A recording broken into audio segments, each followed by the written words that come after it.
New York State Racing, Parimutuel Wagering, and Breeding Law, Section 102, provides that the New York State Gaming Commission shall consist of 7 members appointed by the governor by and with the advice and consent of the Senate. 5 members having been confirmed by the New York State Senate affords the commission an ability to establish quorum and undertake action. This present meeting of the commission is now called to order. Ms. Secretary, will you please call the roll? John Crotty. Here. Peter Machete. Here. John Baklemba. Here. Barry Sample. Here. Todd Snyder. Ms. Secretary, please have the record reflect that a quorum of qualified members of present.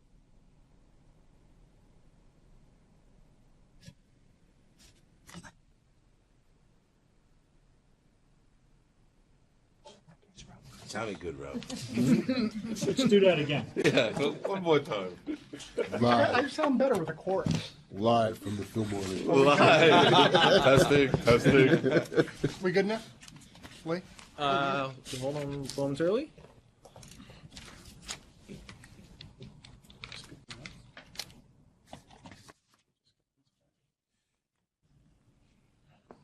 Chris, can you still hear us? If you can send me a text, please. Text don't work. Time I was doing a CLE lecture one of the guys. 1971, this. 1967, Buddy Guy, Captain Beefheart at the Avalon Ball. Okay, Rob, we're good. I'm sorry about that. Sitting there, and it's just coming down. I'll tell you That's when we're terrible. done. What was it on? Given the absence of a designated chair, would the members like to select a member for the purpose of presiding over today's meeting? I nominate John Crotty. Second. Chairman Okay. Crotty? I don't know how John thinks. It could be a split vote.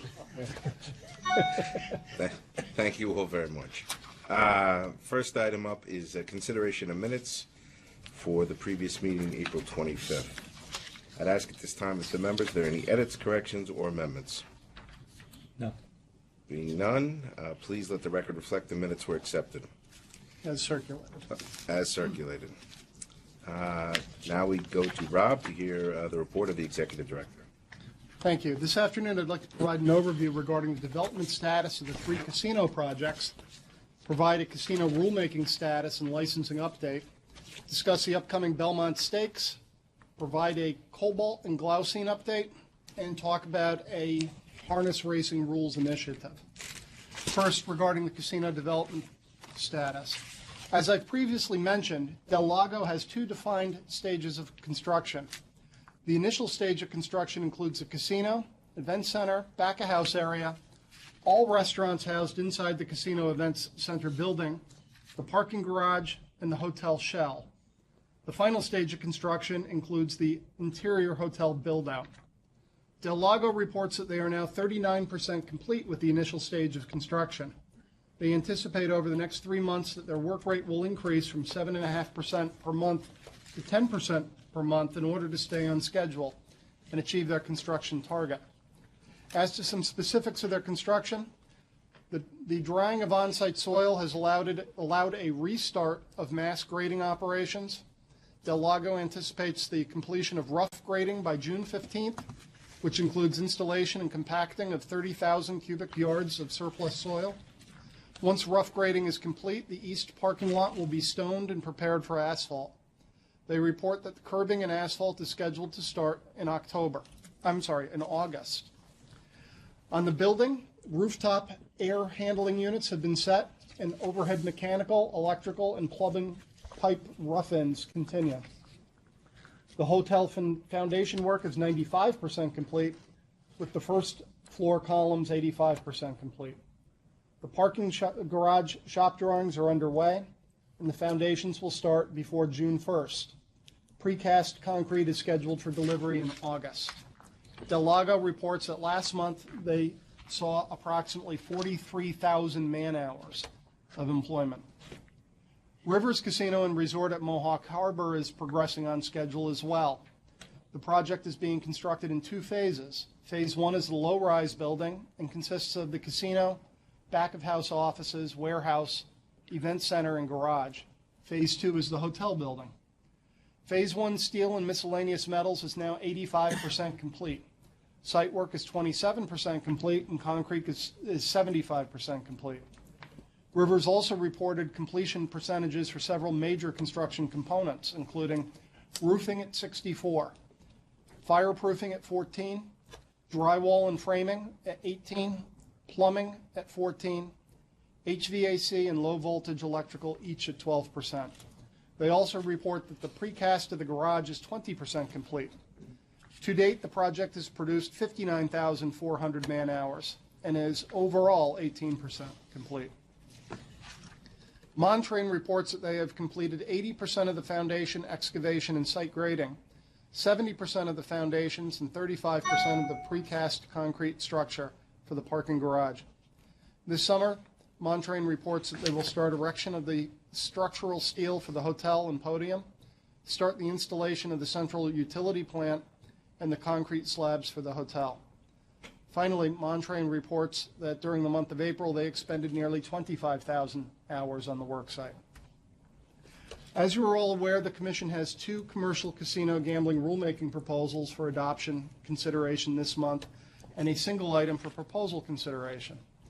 Within the next 2 weeks, Commission staff will be seeking pre-proposal industry comment on a wide variety of rules, including junket operator licensing, lobbyist registration, registration of labor organizations, accounting controls, table game equipment, table game standards, and excluded persons.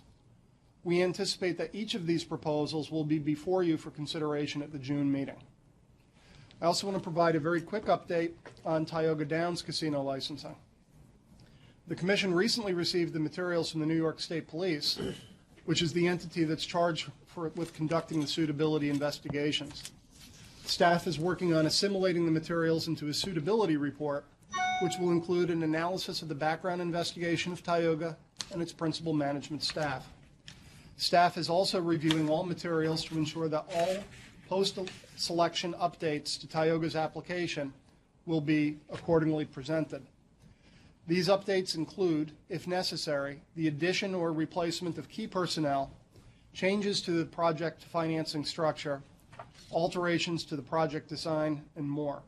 And finally, Ed Shop is still working on a comprehensive contract, which we anticipate will be drafted at the same time and run concurrently with the review processes here. As to the Belmont Stakes, the 2016 Belmont Stakes Racing Festival will be conducted June 9th through the 11th, culminating with the 148th running of the Grade 1 Belmont Stakes.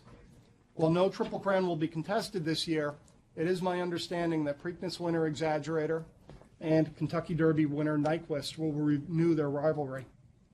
In addition to the Belmont Stakes, June 11th will see 7 other graded stakes races, including the Grade 1's Metropolitan Handicap, Manhattan Stakes, the Ogden Phipps, the Just a Game, and the Acorn, the Grade 2 Woody Stevens and Brooklyn Invitational, and the Grade 3 Jaipur. I don't think it's debatable, but this day of racing is the best in North America outside the Breeders' Cup. With respect to Glaucine issue, as you are all aware, the staff has been investigating the circumstances of more than 30 post-race samples with elevated levels of the alkaloid glaucine in standardbred racehorses. This investigation includes the review of claims of environmental contamination. In general, the entire process is near complete, and results, findings, and actions are expected to be announced in the near future. As you are also aware, last month the Commission took significant action against a half-dozen harness trainers whose horses tested positive for cobalt, which is a banned substance. All were initially summarily suspended. 3 adjudicatory processes for those who were facing the lower tier penalty have been conducted. 2 of those 3 have accepted a settlement offer in advance of the hearing officer report finalization. The 3rd is considering a settlement offer. The other 3 hearings are scheduled for May 25th, this upcoming Wednesday. A 7th licensee accused of a lower cobalt violation accepted a plea before any processing. Finally, late last week, the Commission summarily suspended an additional licensee, a groom, who is believed to be the de facto trainer of one of the horses that tested positive for high levels of cobalt. The newly suspended licensee is also scheduled for hearing on May 25th. The front trainer will face jeopardy for acting as a beard. In conclusion here today, I also want to mention that last month the Commission formally adopted a variety of thoroughbred rule changes that established rules for the Pick 5 wagering into the Commission regulations and made consistent rules for the Pick 4, the Pick 5, and the Pick 6 by eliminating discrepancies. Ron Okram and his staff in the racing division will be undertaking a similar project for standardbred Pick N wagers, and will be considering other rule changes to assist making harness racing regionally competitive, such as perhaps authorizing a Pick 4 carryover. This draft would likewise be set for pre-proposal industry comment during this summer. Great. Thanks, Rob. Okay. The next on the list here is rulemaking. New York State Racing, Parimutuel Wagering, and Breeding Law authorizes the Commission to promulgate rules and regulations that it deems necessary to carry out its responsibilities. In that regard, the Commission will, from time to time, promulgate rules and rule amendments pursuant to State Administrative Procedure Act. Today we have 4 items for consideration. Rob, will you please outline them? For Commission consideration is the adoption of a proposed regulation regarding problem gambling prevention and outreach in commercial casinos. Specifically, the rule prescribes the content of a problem gambling plan that each gaming facility license applicant must submit for Commission approval. The plans require goals, procedures, and a timetable for implementation, as well as identifying an individual responsible for implementing and maintaining the plan. The proposed rules also require the gaming facility's problem gambling plan identify policies and procedures that would be implemented to combat problem gambling, including an employee training program. Quarterly and annual reporting to the Commission would be required in regard to the gaming facility licensee's problem gambling plan progress and results. The rules also set forth procedures and restrictions on gaming facility advertising and signage, including the content and placement of gambling assistant messages. The Commission proposed this rulemaking on February 29, 2016, and the proposal was published in the March 23, 2016 State Register. The public comment period ended May 9th. No public comments were received. Please note that the staff has renumbered the proposal to accommodate other contemplated casino rulemakings. The renumbering is not considered a substantial or substantive amendment. Staff recommends the adoption of this proposal as a permanent rule. Commissioners, any questions on the adoption of the problem gaming prevention and outreach rules? Hearing none, can I have a motion to accept? So moved. Second? Second. Any discussion? All in favor? Aye. Aye. The motion carries. Rob, please call the next item. For Commission consideration is the adoption of proposed regulation regarding patron self-exclusion from commercial casinos. Specifically, the rule sets forth a process by which a person can request to be excluded from participation in gaming activities. The rule requires that a person file a request for self-exclusion, which includes the length of exclusion sought, and release any claims that might arise from failure by the state, commission, or gaming facility licensee to withhold or restore gaming privileges, or from confiscation of the individual's winnings. The proposed rules would require the Commission to maintain an official list of self-excluded persons and to promptly notify a gaming facility licensee's agents of any additions or deletions from such lists. The rules prescribe that a self-excluded person may not collect winnings or recover losses during the period of self-exclusion.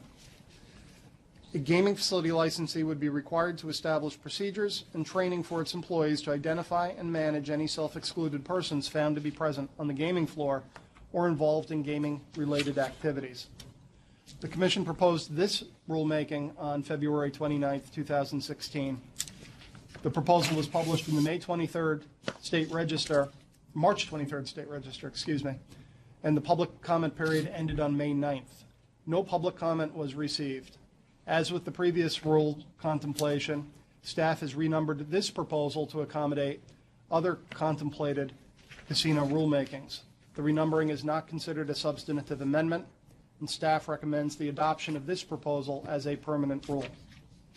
Commissioners, any question on the adoption of the patron self-exclusion rules? I got a question, not on the rules, but how do they, if I self-exclude myself, how do they know when I show up? Yeah. Now, I was going to ask, what do we think a percentage of people is that have this? Is it There's from a other variety of jurisdictions? ways that can be undertaken. One is through Know Your Patron. Individuals will frequently be known to individuals that are there on the facility. Any of their cards that they utilize, whether it be something that identifies back to their credit card if they're looking for some cash, a patron club card if they installed something in there, would automatically flag them. Additionally, many facilities utilize facial Face recognition. okay. And individuals can be identified when they go to be placed on the list, a picture is taken, they're uploaded into it, so that way intervention can occur from that standpoint and surveillance as well. Another aspect too is if the individual has a winning of $600 or more and has to go to the cage for federal withholding taxes, it can be flagged at that point. Aren't those odds of 300 to 1 or better? Or is it odds of 600 to 1 or better? 300 to 1. So when you cash, I mean, you could cash out more than that, right? If you cash out $1,000, you don't have to go to the IRS window. Do you? I mean, I think you do. not at the casino. I mean, I don't know. At the track, you do. Yeah, You have over, what is it, 300 to 1? Yeah, on different instances, they do, when any particular wager hits that, Yeah. they will flag it, and you have As a a single voucher for wager, that. but not as an amount. Right, that's correct. And do we have a sense from other jurisdictions how big this list could be? No, I do know that the overall lists relative to Indians, which have a similar process, run around 1,000. I know the Racino now the casino in Saratoga has this system. Yeah, all state facilities have been required to have something similar to that since, what was that, probably mid-200s or 2000s? Ed, the list that's maintained by the commission, is that made public? No. It's not subject to Freedom of Information Law disclosure? No, it would be Personal Privacy Protection Act would protect it. The numbers would be available though. Any individual identifying information would not be subject to public disclosure. And on this and on the prior rule, how have things been our working relationship with Oasis? You want to talk about that, Lee? We continue through the Responsible Play Partnership to hold quarterly meetings and identify areas where we can continue to advance policy and ideas. Working really closely with Oasis on the National Council for Problem Gambling's annual conference. And yeah, we just met last week actually and had a very good meeting. So. All right. May I have a motion to adopt these rules? So moved. A second? Second. Any other discussion? All in favor? Aye. The motion carries. Rob, would you please call the next item? Certainly. As item 4C for commission consideration is the adoption of the proposed regulation in regards to consequences for commission licensees, agents, and other regulated parties who violate prohibitions on underage play in horse race wagering, lottery, video lottery, and charitable gambling. As you may recollect, the genesis of this proposal was from discussions with the Responsible Play Partnership, which, as Lee noted, is a standing collaboration between the Commission, the New York Office of Alcohol and Substance Abuse Services, and the New York Council on Problem Gambling. The proposed amendments are necessary to enhance the existing regulations by implementing a graduated penalty structure for infractions. The amendments provide a penalty structure dependent upon the type of operator, ranging from a written warning to in lottery retailers, charitable gaming operators, or easy bet locations, all the way to $25,000 fines and possible further action, including license revocation for racetracks following a fourth violation. This proposal was published in the March 23, 2016 State Register, allowing the public comment period to conclude on May 9th. 2 public comments were received, one from the New York Gaming Association and one from 6 collaborating trade associations representing convenience stores, grocery stores, gas stations, taverns, and other retail establishments that are licensed to sell New York Lottery products.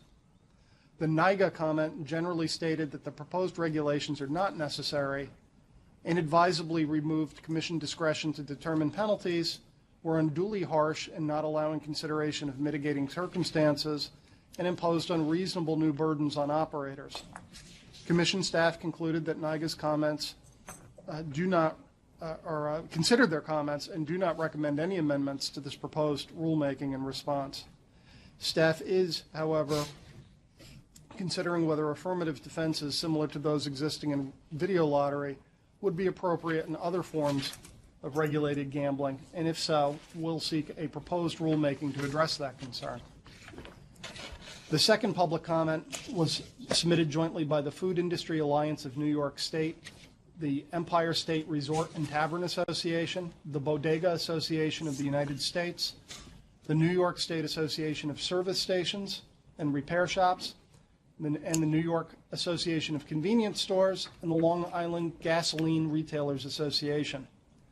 This comment opposed enforcement of the proposed penalties in regard to lottery vending machines until Commission retrofits each lottery vending machine with an identification card reader, urged a hearing process for lottery retailers, recommended that it be made unlawful for a person over the age of 18 to provide a lottery ticket to an underage customer, and sought certain clarifying language and access to the Commission's enforcement plan before it was placed into practice.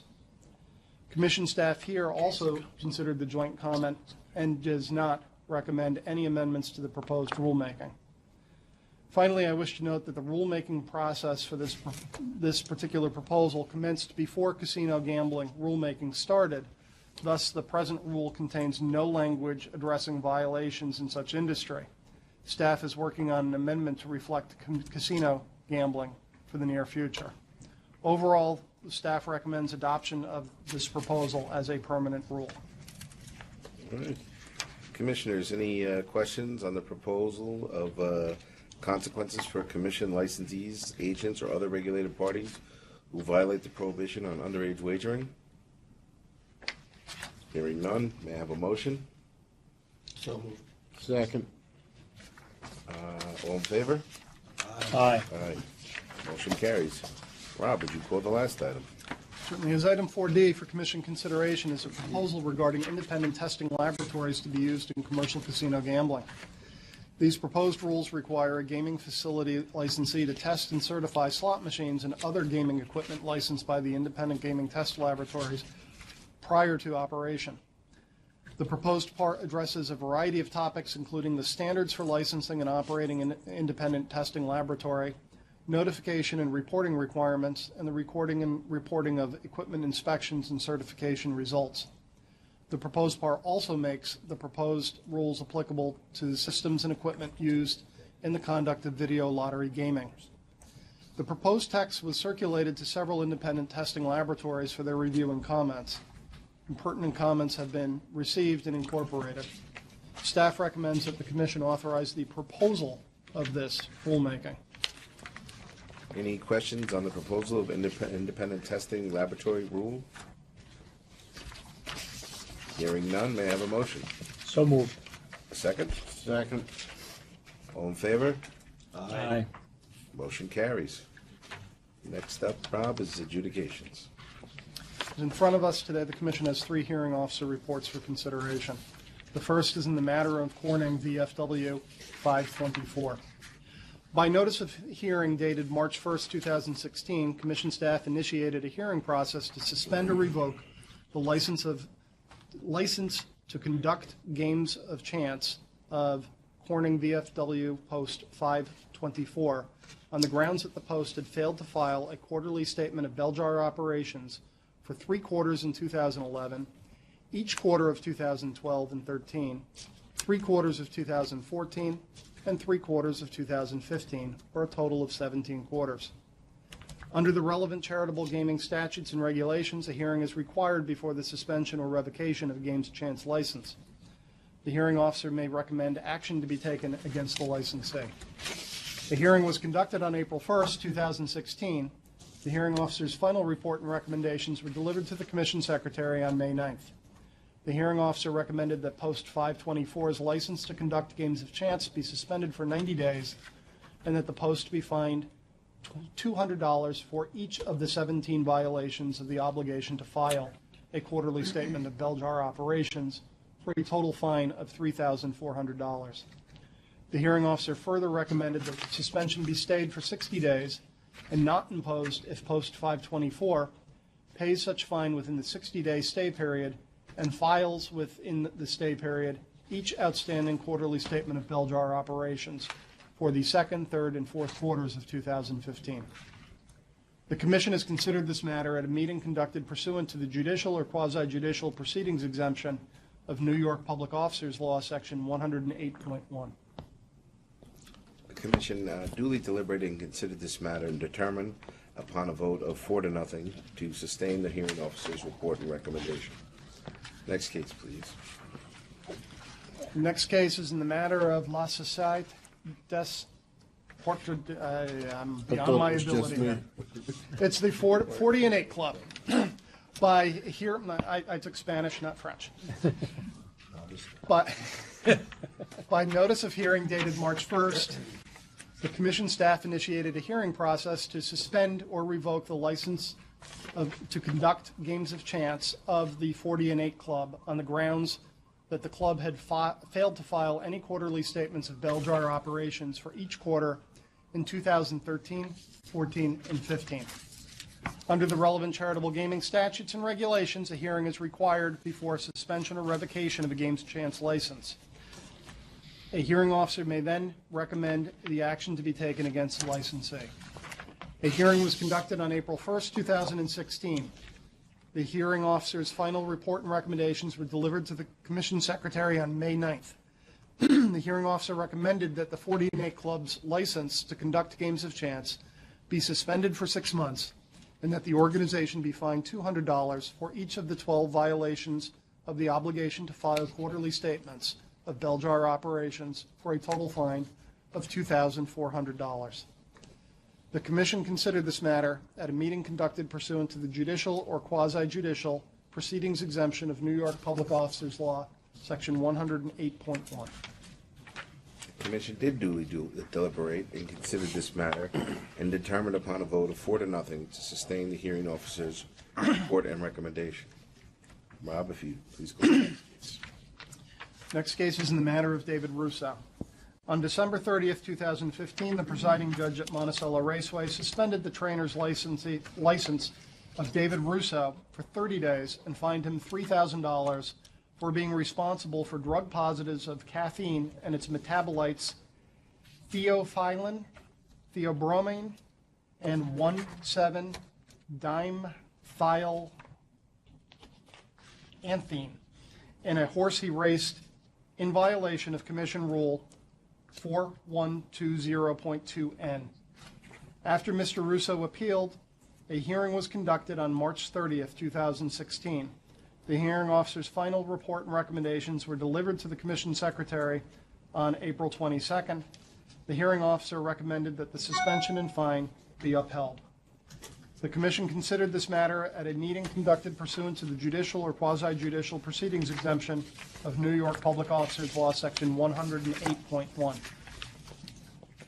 The Commission did duly deliberate and consider this matter and determine upon a vote of 4-0 to sustain the hearing officer's recommendation. Okay, we go on to any old business. Any items of old business? Old business. No? Hearing none, let's go on to new business. Are there any items of new business to consider? Hearing none. We've discussed the scheduling of the next meeting. It's scheduled for June 27th. So we'll ask everyone to please advise Ms. Buckley of your availability. Today, that concludes today's published items. The commissioners have any items they'd like to present for consideration? Before hearing any? Before I conclude, I'd like to thank the staff at Del Lago for making arrangements for a possible commission visit to the site. Unfortunately, the schedules did not afford an availability to travel to Western New York today. We hope that our staff will soon be able to visit. Hearing no other items for consideration, this meeting of the New York State Gaming Commission is adjourned.